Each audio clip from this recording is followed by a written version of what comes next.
ये कितना ज़रूरी है, ज़रा ये तो फरमाइए कि अभी जैसे मैंने इब्तदाइया में तस्करा किया कि ये लोगों से बार बार ये अपील करते हैं कि अखराजात को अपने कम करें, अपनी आसाइशों का पता नहीं कौन सी आसाइशें हैं लोगों के पास, कोई बाकी रह भी गई हैं या नहीं, उसको भी कम करें, गाड़ियों का कम इस्तेमाल करें। ये क्या हो क्या रहा है, ये ज़रा फरमाइए। देखिए, गरीब आदमी जो है ना, वो तो गाड़ी का सोच भी नहीं सोच सकता, भी नहीं सोच भी सकता। नहीं सकता। तो अब जो गरीबों से जो कुर्बानी मांगी जा रही है, वो मेरे ख्याल में अब वो चाह रहे हैं कि वो अपनी जान दे दें, तो वही कुर्बानी है। ऐसा ही है, वही कुर्बानी रह अच्छा, गई है। दूसरी चीज़ ये, अगर वो वहाँ तक नहीं जाते, जो लग्जरी की आपने बात की, तो अब वो जो एक आम आवाम जो है ना, उसके लिए लग्जरी, उसका जो रोज़मर्रा की ज़िंदगी में जो चीज़ें इस्तेमाल करता है, जैसे खाने पीने की चीज़ें, अब उसके लिए वो लग्जरी हो गई है। वही अब उसके लिए लग्जरीज हैं। लग्जरी गाड़ियां और ये चीज़ें तो बिल्कुल खैर ऐसा उसकी ही है। अप्रोच से बहुत दूर है। जो खाने पीने की चीज़ें जो रोज़मर्रा बच्चों जी। को इस्तेमाल कराते हैं, जो दूध जैसी चीज़ जो जी। कि 80 रुपये लीटर था, आज वो 200 रुपये क्रॉस कर गया। आप बताएं, ये चीज़ें लग्जरी हो गई हैं अब। जी। तो अब इस तरफ आज नहीं सोचेंगे तो अल्लाह ना करे कि ये मुल्क में जो है दूध हमारा 400 रुपये लीटर ना हो जाए। जी। तो अभी से हमको इसके लिए सोचने की ज़रूरत है। देखें, जो भी हुक्मरान है, इनकी नीयतों पे मैं शक नहीं करता हूँ, शायद इनके पास वसाइल नहीं है, मगर इनको पॉलिसी की बनानी पड़ेगी। दुनिया में हर मुल्क जो है ना, अपनी एक पॉलिसी बनाता है, जी। उस पॉलिसी के तहत काम होता है। ये नहीं है कि अगर हुकूमत चेंज होती है तो रातों रात पॉलिसी चेंज हो जाती है, फिर वो सारा के सारा मलबा जो है ताजिरों के ऊपर डाल दिया जाता है। अब ताजिर भी परेशान होते हैं, फिर वो मजबूरन जो है अपनी इंडस्ट्री बंद कर देते हैं। तो ये सब चीज़ें, पॉलिसी आप बना लें, एक पॉलिसी बन गई, आपकी हुकूमत चेंज हुई, मगर पॉलिसी वही रहेगी जो थी। बिल्कुल। ये नहीं है कि आते ही जो ना अपने मुल्क के हालात देखे आपने अच्छा, जो लोग इंडस्ट्री लगाते हैं, कारोबार करते हैं, वो मुल्क की तरक्की के लिए अपना एक बहुत बड़ा सरमाया जो है अपनी इंडस्ट्री में खर्च करते हैं। बिल्कुल ठीक है। आप आकर उसके अंदर एकदम जो है वो ऐसी चेंजेस कर देते हैं कि ये टैक्स लगेगा, ये टैक्स लगेगा, इतना होगा, हमारा मुल्क जो मुतहम्मिल नहीं हो सकता। भाई, आपकी वजह से जो भी खराबी हुई है वो तो आप लोगों की पॉलिसी की वजह से हुई जी। है। जी। अब कारोबारी तबका कारोबार कर रहा है, उसको करने दो। अब बिल्कुल। आपने सारा मलबा उसके ऊपर डाल दिया जो कारोबार कर रहा है। अब वो मजबूर हो जाता है, जैसे 100 इंडस्ट्री लगी है, पे 20-25 इंडस्ट्री उसमें से बंद हो जाती हैं। फिर बिल्कुल ये ठीक। नुकसान तो पाकिस्तान का है, फिर वो पैसा भी बाहर निकल जाता है। तो हमें तो आज भी इस चीज़ को समझने की ज़रूरत है कि हम अगर अपने ताजिर बिरादरी को अगर थोड़े तहफ़्फ़ुज़ात फराहम करेंगे, और जो आपको टैक्स दे रहा है उसको मज़ीद उसके बाद टैक्स का बोझ ना डालें, बल्कि आप उन लोगों को फाइलर बनाएं जो लोग टैक्स नहीं दे रहे। जो टैक्स नहीं दे रहे उनको फाइलर बनाएं, उनसे लेकिन टैक्स हुजूर लें। ये फरमाइए कि ये आपने कहा कि जो टैक्स नहीं दे रहा है उनको टैक्स नेट में शामिल करें।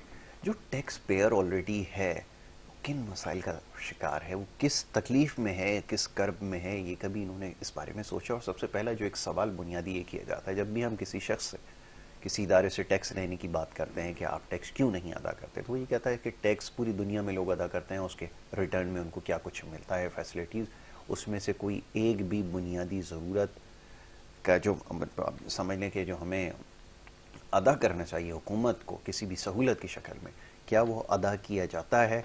इसका जवाब आप पूछ कर बता दें। आप फरमाइए, आप क्या राय रखते हैं? देखें, ये तो आपने बहुत अच्छा ज़बरदस्त सवाल कर दिया कि मैं भी आपको बता दूं कि इस वक्त जितने कारोबारी लोग हैं जो कि हर साल रिटर्न जमा जी। कराते हैं, जी। जो कि गवर्नमेंट को टैक्स देते हैं, तो हमने भी अपनी फाइल अपना रिटर्न जमा करा दी, मगर जी। वो रिटर्न अभी जमा इसलिए नहीं हुई कि वो कह रहे हैं कि डीम रेंटल टैक्स भी जमा कराएं। राइट। हमने कहा, सर, ये तो आपने खामोखा का टैक्स जो है ना जुलाई से लगा दिया, ये तो हमारे कैलकुलेशन में था ही नहीं, और ये भी बहुत बड़ा अमाउंट है। जी। तो ये अभी हमने खैर उसकी जगह बहुत जगहों पर रिक्वेस्ट की गवर्नमेंट से कि सर इसको ख़त्म कर दें, ये हम लोग जी। नहीं कर सकते। जाहिर है ये फिर एक ऐसी चीज़ है कि अगर ये आपने मजीद इसके ऊपर डालना है तो फिर उसके बाद कौन कारोबार करेगा। बिल्कुल तो ऐसा ही। इसको मैं पहले भी रिक्वेस्ट कर चुका हूँ अपने हुक्मरान बाला से कि आप इसको ख़त्म करें, इसको नज़रसानी करें, क्योंकि देखें हम लोग इस चीज़ के मुतामिल नहीं हो जी। सकते। ये डीम रेंटल टैक्स क्या चीज़ है? क्या चीज़ है? मतलब एक चीज़, आपका प्लॉट है, वो प्लॉट रखा हुआ है, हमने जब खरीदा उसके टैक्सेस सारे दे दिए, बिल्कुल सही अब है। उसके ऊपर एनईएफ जा रहा है, क्योंकि जब तक हम उसको कंस्ट्रक्शन नहीं करते आप उनसे एनईएफ, वो भी एक टैक्स है, वो भी आप ले रहे बिल्कुल हैं, ठीक नॉन है। यूटिलाइजेशन फीस जो है वो ले रहे हैं। बिल्कुल। अब ये डीम रेंटल टैक्स क्यों ले रहे हैं? क्या मतलब हम उससे कौन सी कमाई कर रहे हैं उस प्लॉट से जो आप हमसे पैसे ले रहे हैं। बिल्कुल ठीक है। तो आप, मैं चाहता हूँ कि कम से कम इसको संजीदगी से सोचें कि ये टैक्स कौन सा टैक्स है, या तो हमें समझाएं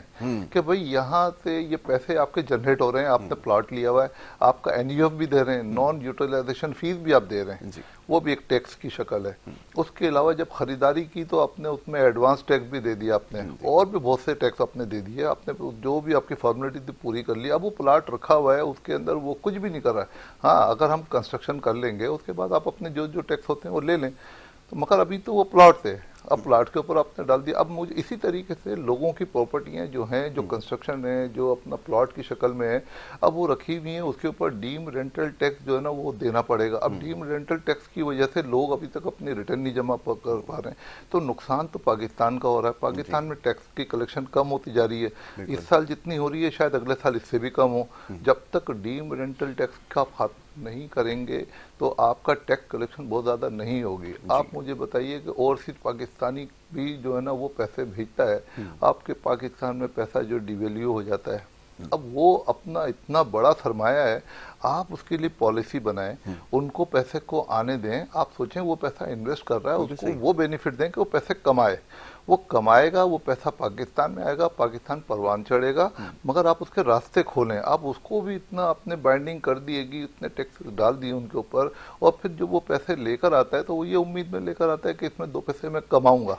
अच्छा, ओवरऑल जब कट कटा के डीम रेंटल टैक्स ये वो करने के बाद जब वो दोबारा कन्वर्ट करता है पाकिस्तानी वो अपना डॉलर के अंदर, तो उसके पैसे कम हो जाते हैं, तो जिसकी वजह से उनका कॉन्फिडेंस खत्म हो गया, तो वो फिर अब इन्वेस्ट नहीं कर रहे या कम कर रहे हैं। तो इसको भी बढ़ाने की जरूरत है। सोलर एनर्जी जो है ना उसके जरिए आप बिजली पैदा करें, आप अपने एग्रीकल्चर को प्रमोट करें, सनतों को चलने दें, एक्सपोर्ट को बढ़ाएं, आप इंपोर्ट खत्म कर दें। तो मतलब ये सब चीजें अगर आपकी होंगी तो आपको जो है ना बड़ा फायदा होगा, इससे हमारे मुल्क को हमारे फायदा होगा माशाल्लाह। ठीक है, ये आपने बिल्कुल दुरुस्त कहा कि ये